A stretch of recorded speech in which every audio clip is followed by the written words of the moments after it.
وأتم التسليم على سيدنا محمد وعلى آله وأصحابه والتابعين ومن تبعهم بإحسان إلى يوم الدين. سبحانك لا علم لنا إلا ما علمتنا إنك أنت العليم الحكيم. رب اشرح لي صدري ويسر لي أمري واحلل عقدة من لساني يفقه قولي. اللهم لا سهل إلا ما جعلته سهلا وأنت تجعل الحزن إذا شئت رب سهلا ولا حول ولا قوة إلا بالله العلي العظيم آمين. أما بعد فالسلام عليكم ورحمة الله وبركاته. Yang berusaha barisan ahli jawatan kuasa yang dikasihi kepada seluruh para hadirin muslimin dan muslimat, mukminin dan mukminat, mudah-mudahan Allah merahmati pertemuan kita, Allah memberkati majlis kita, Allah mengampuni dosa-dosa kita dan Allah mengikhlaskan niat saya dan niat kita semua. Kita bermohon kepada Allah Subhanahu wa taala, jadikanlah majlis kita ini merupakan majlis tempat turunnya rahmat Allah, tempat turunnya keampunan Allah, tempat turunnya akan redha Allah, dan kita mohon kepada Allah Subhanahu wa taala semoga majlis kita ini dihitung dan dikira oleh Allah sebagai taman daripada taman-taman syurga, dan dengan asbab kebaikan dan keberkatannya Allah memasukkan kita semua, keluarga kita, anak-anak kita semua ke dalam syurganya tanpa hisab. Allahumma amin. Allahumma amin. Allahumma amin. Hadirin yang saya kasih sekalian, insya-Allah taala pertemuan kita pada pagi ini adalah dalam menyambung tadabbur kita daripada suratul Qiyamah. Suratul Al-Qiyamah. Jadi insya-Allah taala kita tengok bersama daripada surah Al-Qiyamah. Tuan-tuan, tadi saya bawa air tadi tu, tuan-tuan, air tu air minum ya, untuk diminum, bukan untuk dimandikan dan diminum. Dan itu tadi saya diinfakkan oleh seseorang 2 kotak. Diinfakkan oleh seorang 2 kotak untuk diminum bersama, dan ini adalah dikeluarkan oleh guru saya, ustaz saya daripada Madrasah Ibnu Omar. Madrasah Ibnu Omar beliau keluarkan. Sebelum beliau botolkan, beliau telah bacakan 30 juzuk Al-Quran dan juga campurkan sedikit dengan air Zamzam, mengambil keberkatannya. Jadi mungkin ada yang bertanya, ustaz, adakah faedah membacakan ayat Quran kepada air? Tak kiralah macam ni air gau, kita bacakan ayat Quran padanya. Jawapannya adalah mengambil kepada sebuah hadis daripada Nabi SAW. Kalau tak silap saya, hadis ini riwayat Imam Al-Bukhari. Kisah tentang seorang sahabat Nabi yang bertandang kepada satu kaum. Dan ketua pada waktu itu mereka berada dalam keadaan lapar. Jadi mereka pun singgah ke tempat kaum itu, dan mereka kata kepada tempat itu, dia singgah. Dia kata, boleh tak berikan kami makanan, kami lapar, kami tetamu. Tuan-tuan, lalu mereka mengatakan, tak ada, kami tak nak bagi makanan. Macam tu, tuan-tuan. Maknanya nakal orang ni, tuan. Kedekut, jahat. Jadi dia pun tunggu di situ, mudah-mudahan ada jalan keluar kepada mereka yang sedang musafir. Sahabat Nabi ni sedang musafir. Lalu tak semena selepas itu datang wakil daripada kaum tersebut, kabilah tersebut yang kedekut tadi. Dia kata, ada tak siapa di kalangan kamu ini yang pandai mengubat atau menjampi, atau mengubatlah tuan-tuan, bahasanya mengubat, kerana ketua kabilah kami sakit disengat oleh binatang. Sakit disengat oleh binatang. Lalu tuan-tuan dia kata, ya ada, tapi syaratnya apa dia? Bagi kami makanan sekian dan sekian dan sekian. Macam itulah kalau tak silap saya tuan-tuan bahasanya. Dia kata, baik, boleh. Kawan ini bacakan suratul Fatihah dekat tempat sakit ataupun pada tempat yang tersengat atau digigit oleh binatang tadi. Tuan-tuan, tidak semena-mena ianya sembuh dengan izin Allah Subhanahu wa taala. Jadi membaca kepada sesuatu daripada ayat Al-Quran, insya-Allah memberikan kesan yang baik. Tuan-tuan, memberikan kesan yang baik dengan izin Allah, kerana kalam itu kalam Allah. Bukan air itu. Air sama je tuan-tuan, ni air. Yang tu air, tuan-tuan. Tetapi baiknya itu adalah pada kalam Allah yang dibacakan. Okey, dan dengan izin Allah Subhanahu wa taala. Maka itu menjadi sebab. Kalau kita sendiri yang baca Quran, baca terus okey. Cumanya kalau kita mungkin nak buat untuk orang lain, saudara, pakcik, makcik, maka kita bacakan dan dia minum saja air tersebut. Semalam ada orang jumpa saya, tuan. Semalam di Kelebang, saya ngajar di Kelebang semalam. Selepas kuliah dia baca, Ustaz, semalam ada pakcik datang rumah saya, mulutnya bengkak. Sebab makan apa entah, salah makan agaknya, tuan, alergik, bengkak. Jadi saya pun bagi minum air, saya suruh selawat dia 3 kali, 20 minit. Dekat situ juga, majlis tu juga, terus surut tiba-tiba. Terus surut bengkaknya tadi. Jadi tuan-tuan, itu mungkin fadilat daripada air yang dibacakan padanya akan Al-Quran. Pun begitu, i'tiqad dan keyakinan kita bukan air yang menyembuhkan, tetapi keberkatan dan kebaikan daripada ayat suci Al-Quranul Karim itu. Kerana Quran bukan makhluk. Quran bukan makhluk. Maka keberkatan dan kebaikan permohonan kita dengan nama Allah, dengan ayat Allah, itulah yang memberikan kesembuhan. I'tiqad kita satu, bukan air. I'tiqad kita bukan batu, bukan kayu dan sebagainya. I'tiqad kita Allah yang menyembuhkan. Dan ayat Quran itu adalah sebagai suatu permohonan kebaikan daripada Allah, permohonan keberkatan daripada Allah Azza wa Jalla untuk menyembuhkan. Dan itu bukanlah suatu perkara yang pelik. Dalam banyak ayat Nabi SAW membacakan doa dan ayat Quran kepada para sahabat untuk memberikan kesembuhan kepada mereka. Antaranya Sayyidina Ali karamallahu wajhah yang sakit. Kemudian Nabi doakan dia dalam peristiwa peperangan Ahzab ataupun Khandaq kalau tak silap saya. Begitu juga seorang sahabat Nabi yang lain dalam perang matanya terkeluar, biji matanya terkeluar. Nabi masukkan balik dan Nabi bacakan beberapa doa padanya. Jadi perkara seperti itu warid dan memiliki sandarannya daripada hadis. Yang tak betulnya adalah kita menyangka air sekian dan sekian memberikan manfaat dan mudarat. Itu tak boleh. Okay? Cuma kita bermohon kepada Allah Azza wa Jalla sahaja sebagai ikhtiar kita, tuan-tuan. Tapi secara praktikalnya jadi, tuan-tuan, ya. Jadi alhamdulillah. Baik hadirin yang saya kasih sekalian, kita akan sama-sama masuk kepada tajuk perbincangan dan perbahasan kita bersama daripada suratul Qiyamah. Saya berusaha untuk mengkhatamkan ianya pada sesi kali ini supaya masuk bulan 4 kita boleh mungkin pergi kepada tajuk Ramadan yang tidak akan lama lagi. Kemungkinan mungkin boleh bertemu lagi 2 kali yang terakhir. Okay, kita dapat sama-sama bicarakan tentang Ramadan, fiqh atau Ramadan, persiapan Ramadan atau yang seangkatan dengannya insya-Allah taala. Jadi kita sama-sama melihat ayat yang akan kita sambung pada hari ini, iaitu ayat yang ke-21 daripada suratul Qiyamah. Bismillah.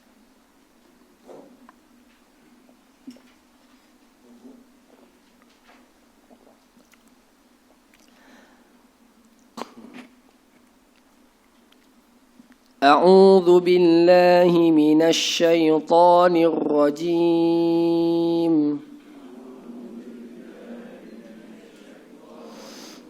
Ayat 22 وجوه يومئذ ناضرة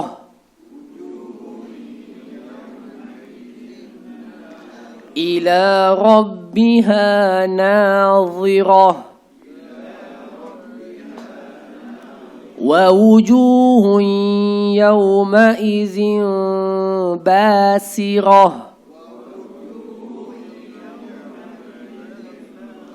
تظن أن يفعل بها فاقرة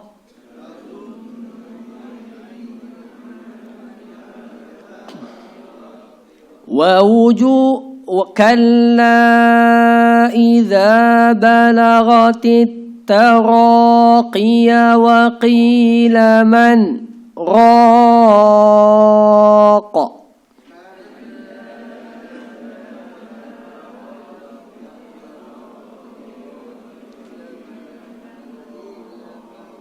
وظن أنه الفراق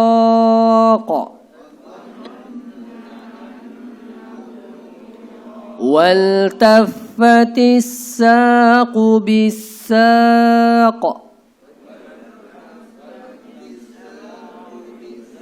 إلى ربك يومئذ المساق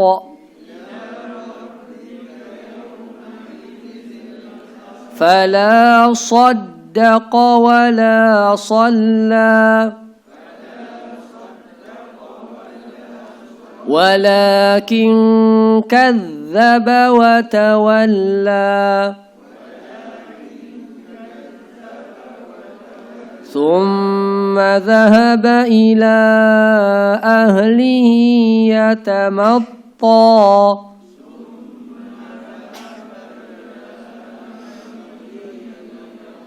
أولى لك فأولى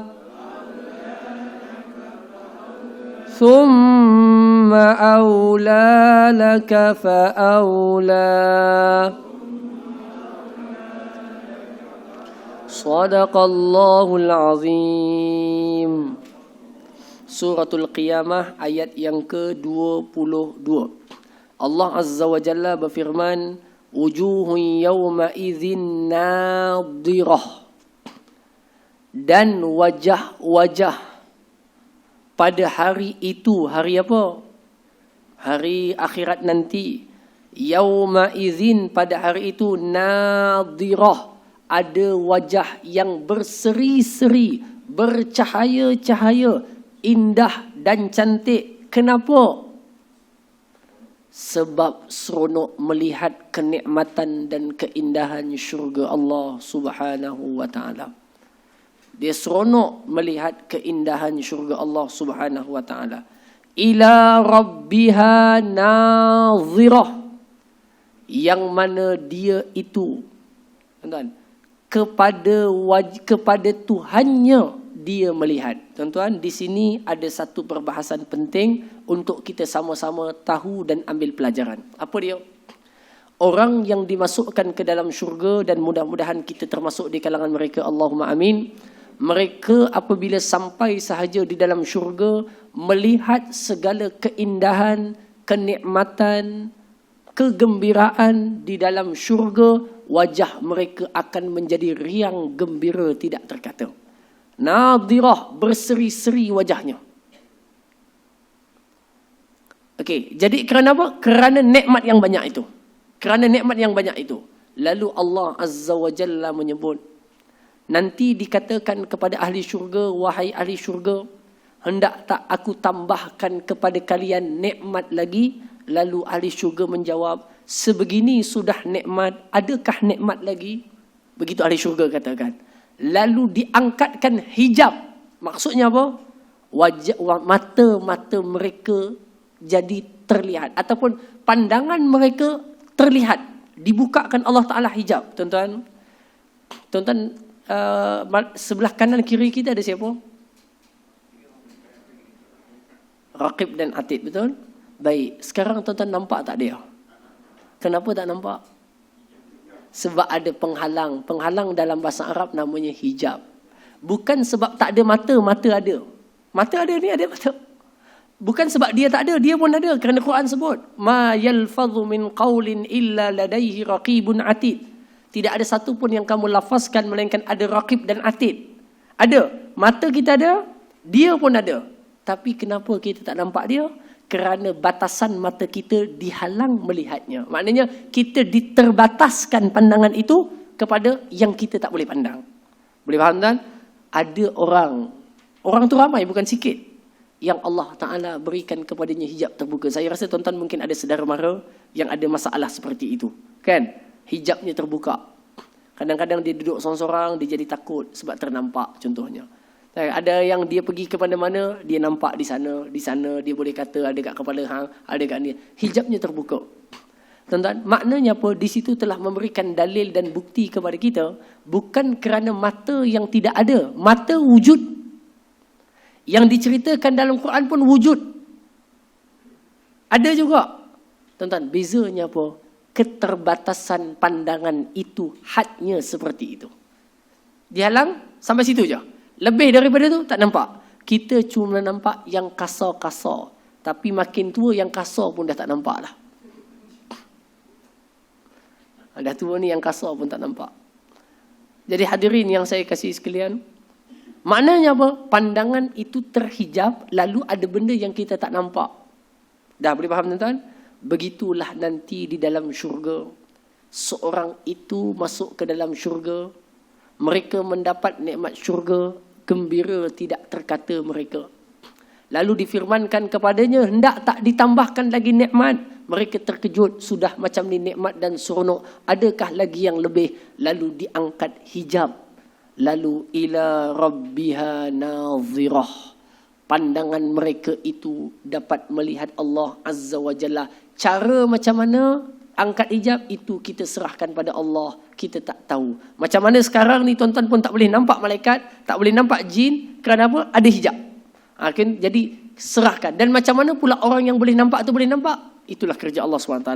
Jadi apa yang berlaku di dunia boleh bagi faham kepada kita bagaimana suasana di akhirat. Nabi sebut di dalam hadis, kata Nabi SAW, innakum satarawna rabbakum. Sesungguhnya kalian akan dapat melihat Tuhan kalian sebagaimana kalian melihat cerahnya bulan purnama ataupun bulan pada waktu malam. Nampak bulan? Nampak jelas.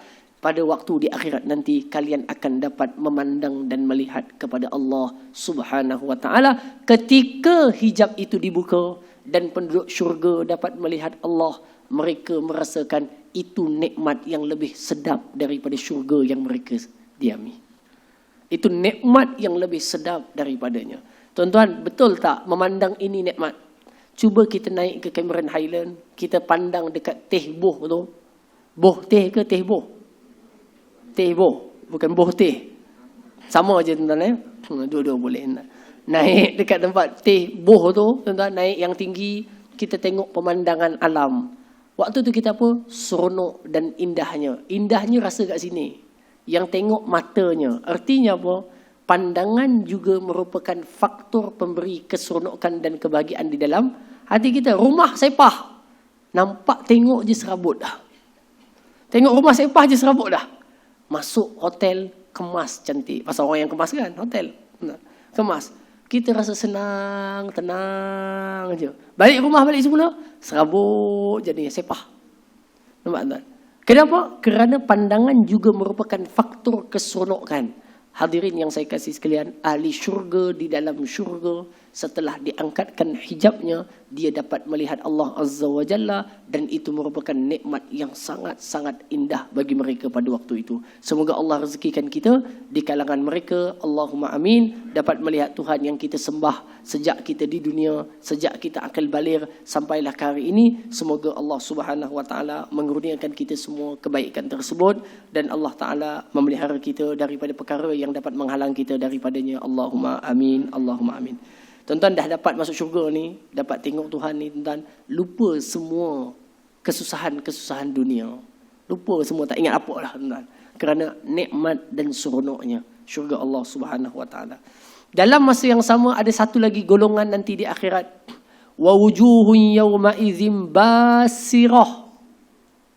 Dan ada juga wajah-wajah manusia yang basirah. Basirah ni apa? Yang masam. Kenapa masam? Dia melihat azab, melihat tempat tinggal yang buruk, wajahnya masam. Kenapa masam? Kenapa wajahnya masam? Tarik muka, masam. Macam mana buat muka masam saya pun tak tahu. Kalau Haji Mahfuz, saya minta Haji Mahfuz buat. Haji Mahfuz tak ada pula.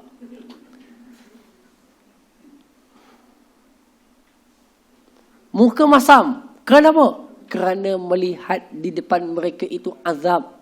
Tapi kenapa dia masam? Itadhunnu an yuf'ala biha faqirah.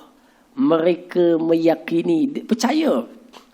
Mereka percaya mereka akan ditimpa dengan malapetaka ataupun bahaya sekejap lagi. Maknanya apa? Muka jadi masam sebab apa? Dia tahu tak lama lagi dia akan dikenakan dengan azab. Faqirah ni tuan-tuan, dalam bahasa Arab daripada kan faqrun, bukan fakir, tetapi ini tulang belakang ni. Maksudnya apa? Tulang belakang ni tuan-tuan, maknanya apa? Mereka akan dibenam, dihancur, dilanyak selanyak-lanyaknya nanti di akhirat. Dia tahu dah wajahnya penuh masam kerana tak lama lagi dia akan merasai azab penderitaan. Jadi hadirin semua, neraka ni dia tak boleh buat main-main. Dia adalah tempat yang penuh dengan azab, malapetaka, ketakutan. Jadi kita mohonlah kepada Allah Ta'ala tuan-tuan, jangan sampai kita singgah ke neraka Allah walaupun sedetik lamanya, kerana takkan ada siapa yang mampu untuk menanggung penyiksaannya. Cukuplah tuan-tuan jari tercepit kereta, sakit tak?